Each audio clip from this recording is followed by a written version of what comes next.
Shalom, shalom. Je tiens à saluer le peuple de Dieu et je voulais faire un cheminement avec vous. Ce sera un cheminement hebdomadaire pour vous aider à prier, sinon pour nous aider à prier, parce que nous avons tous besoin de la prière, nous avons tous besoin de Jésus-Christ de Nazareth, nous avons tous besoin de sa parole, qu'elle puisse véritablement nous aider à rentrer dans la grâce de Dieu, qu'elle puisse véritablement nous aider à pouvoir avancer en toutes choses. Alors c'est pourquoi je veux que en ce jour nous prenions la parole de Marc au chapitre 5. Nous allons lire à partir du verset 21 et je lis ce qui est écrit. Jésus dans la barque regagna l'autre rive où une grande foule s'assembla près de lui. Il était au bord de la mer. Alors vint un des chefs des synagogues nommé Jairus, qui l'avait aperçu, se jeta à ses pieds. Il lui adressa cette instance prière. Ma petite fille est à l'extrémité, qu'elle soit sauvée. Viens, impose-lui les mains afin qu'elle soit sauvée et qu'elle vive. Jésus s'en alla avec lui et une grande foule le suivait et le pressait.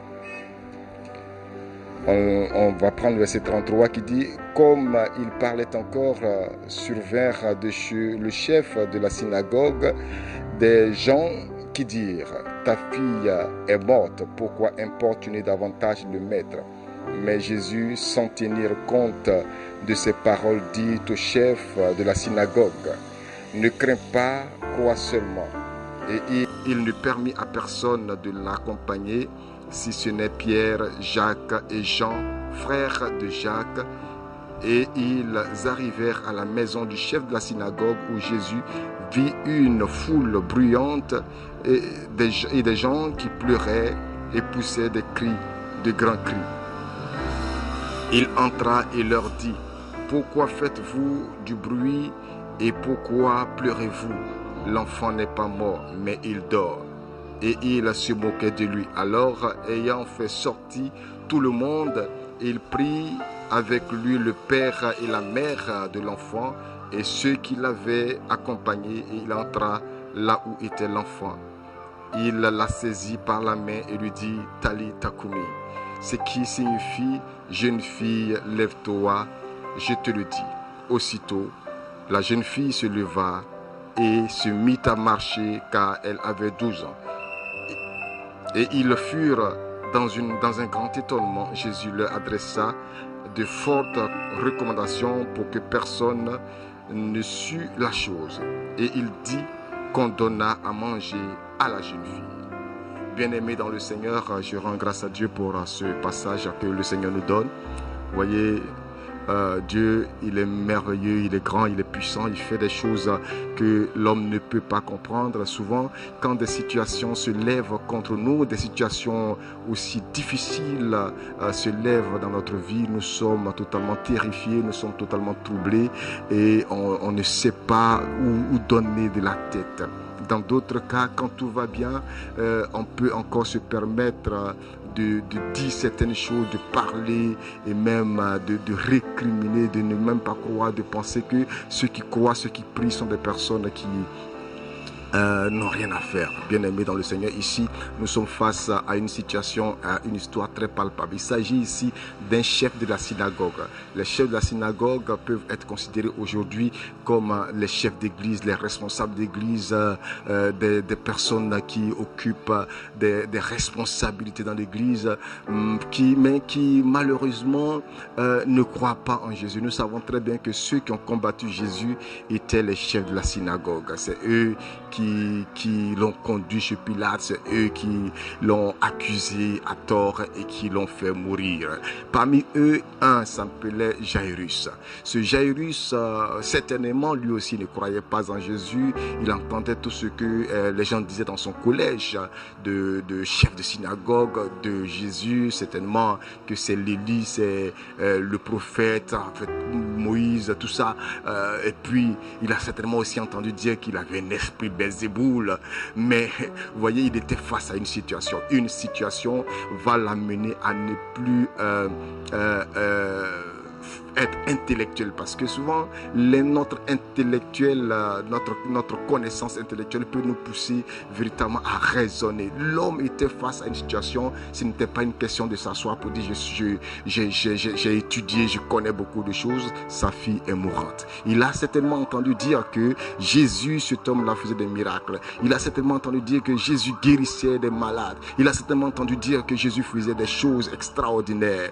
Mais certainement pas l'esprit Belzéboul, c'est ce que les gens ont dû lui dire. Mais face à la situation, mais pourquoi ne pas essayer? Mais si c'est l'esprit Belzéboul, il faut essayer. Vous voyez, quand des situations viennent dans notre vie, on est prêt à tout essayer. Et souvent aussi, il y a d'autres qui essaient du côté négatif. Mais ce qui est intéressant aujourd'hui, que je voulais t'amener à comprendre, c'est de chercher Jésus-Christ en toute situation, comme Jairus a cherché Jésus. Sa petite fille était mourante.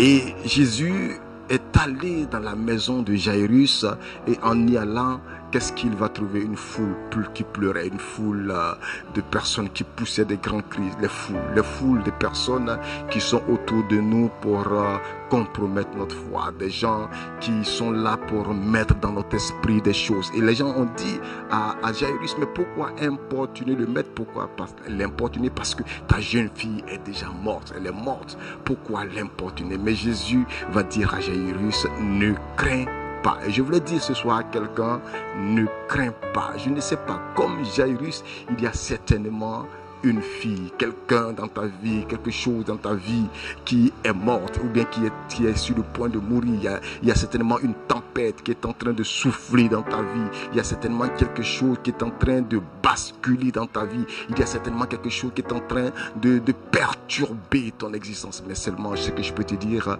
il faut croire en Jésus. La Bible dit, quand Jésus est entré dans la maison de ce chef de la synagogue, la gloire de Dieu s'est manifestée. Il n'a pas accepté que cette foule de personnes qui pleuraient l'accompagne dans la pièce. Il est entré dans la pièce avec 3 personnes, Pierre, Jacques et Jean, plus le père et la mère de l'enfant. Pourquoi? Parce que en réalité, tous ceux avec qui tu marches ne savent pas qui ils sont. Il y a des personnes qui ont un esprit bizarre, un esprit tordu. C'est pourquoi même dans la médecine, quand vous partez à l'hôpital avec votre propre enfant pour perfuser l'enfant, on demande à ce que tout le monde sorte, parce qu'on ne connaît pas l'esprit des gens. Je me rappelle une fois, même mon propre enfant, pour qu'on puisse lui mettre la perfusion, on m'a demandé de sortir. Mon enfant pleurait de ma mère. Mais papa, mais écoutez, on m'a dit de sortir. Pourquoi? Parce qu'on ne sait jamais, même si ça peut être ton enfant, mais qu'est-ce qu'on ne sait, on n'a jamais vu. C'est le père, la personne proche qui peut faire du mal à son enfant.